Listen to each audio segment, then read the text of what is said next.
the turn of Group 3 to enlighten you. I know you're all delighted to find and learn new lessons that will expand our knowledge of aerobics. So sit back and brace yourself as we begin our topic. Aerobic exercise is a physical exercise of low to high intensity that depends on the aerobic energy generating process. Aerobic actually means relating to, involving, or requiring oxygen, and refers to the use of oxygen to properly meet energy demands during exercise. This improves the efficiency of the body's cardiovascular system in transporting and absorbing oxygen. Aerobic is derived from the Greek language during the 19th century. What are the examples of aerobic exercise? Lower impact aerobic exercise includes swimming, cycling, using an elliptical trainer, walking, rowing, using an upper body ergometer or a piece of equipment that provides a cardiovascular workout that targets the upper body only. Higher impact aerobic exercise includes running, jumping rope, performing high impact routines, or step aerobics.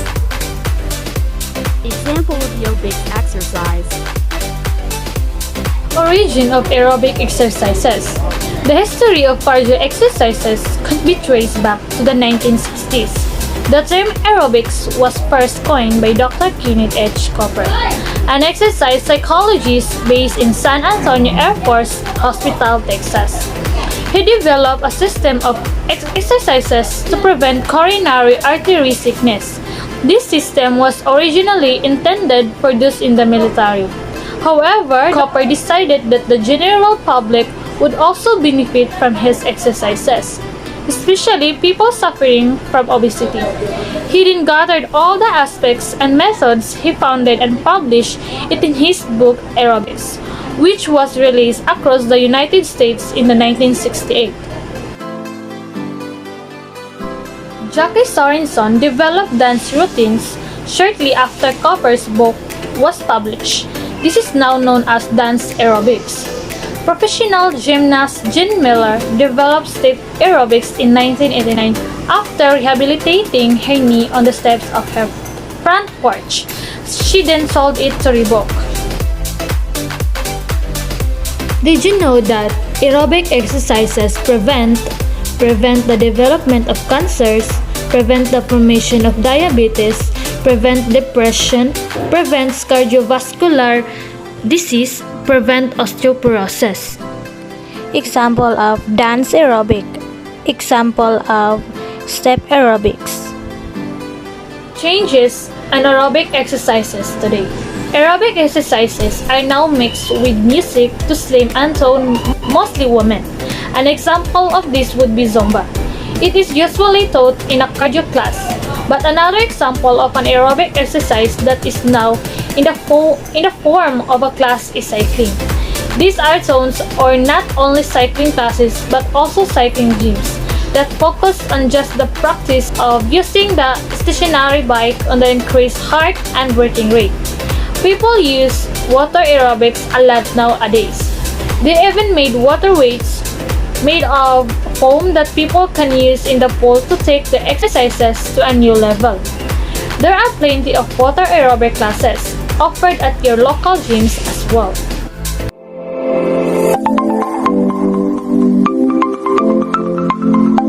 When monitoring heart rate, you need to check your pulse at your wrist and place 2 fingers between tendon and bone over radial artery. When you already feel the pulse, count 15 beats per second.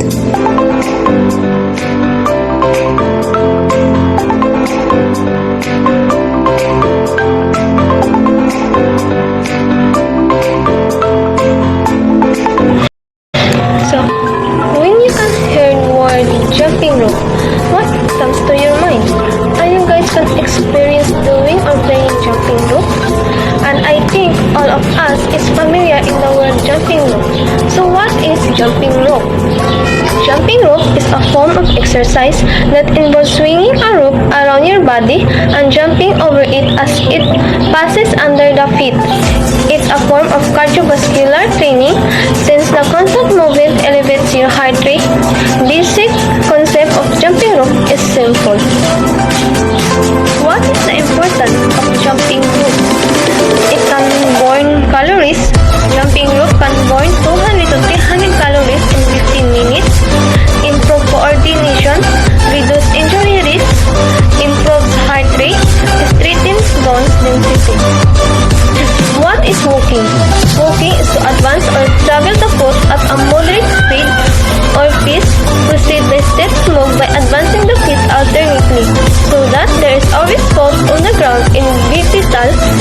motion and 2 or more feet on the ground in quadrupedal importance of walking, increase cardiovascular and pulmonary heart or lung fitness, reduce risk of heart disease and stroke, improve management of conditions such as hypertension, high blood pressure, high cholesterol, joint and muscular pain or stiffness, and diabetes, stronger bones, and improved balance. What is jogging? Jogging is a form of running at a slow or leisurely pace. The main intention is increase physical fitness with less on the body than from faster running. Importance of jogging. Jogging helps in weight loss. A half jog easily burns around 300 calories, improves bone strength, keeps the mind healthy, good for the heart, boosts the respiratory, prevents infections and communicable, curbs mental health. Sit and reach. It is one of the linear flexibility tests which it helps to measure the flexibility of the hamstrings and lower back.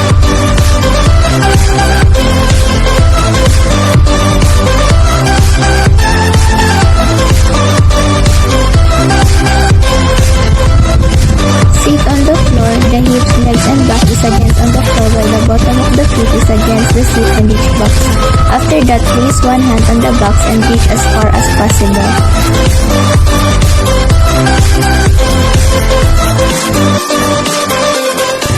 Aerobic dance. It is any physical activity that helps you to sweat and causes you to breathe deeper. It also triggers your heart to beat faster.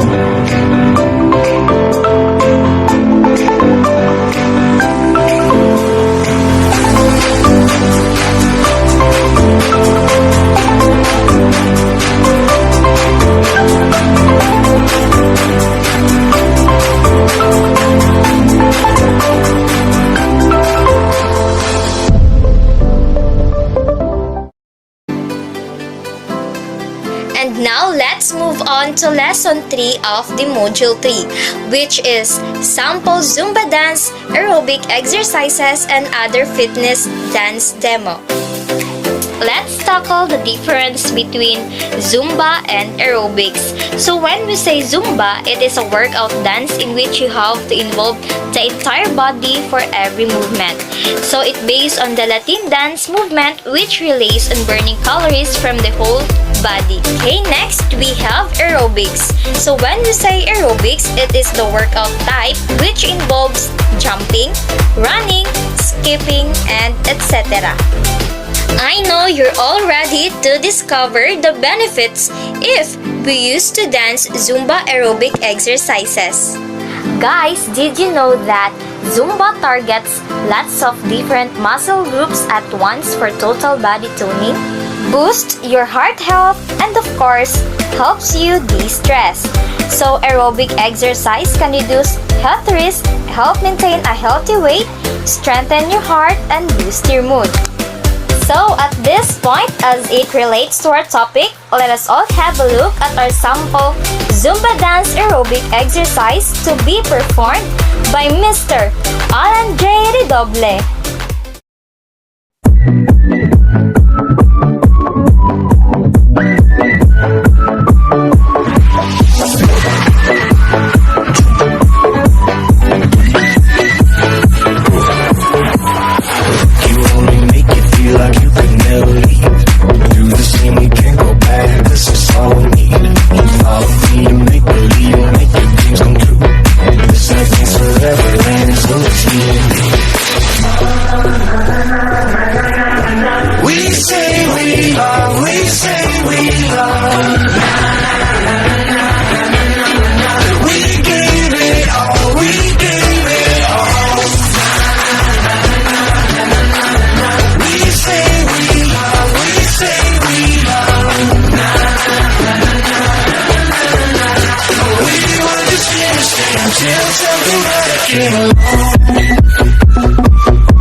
us to the end of our report.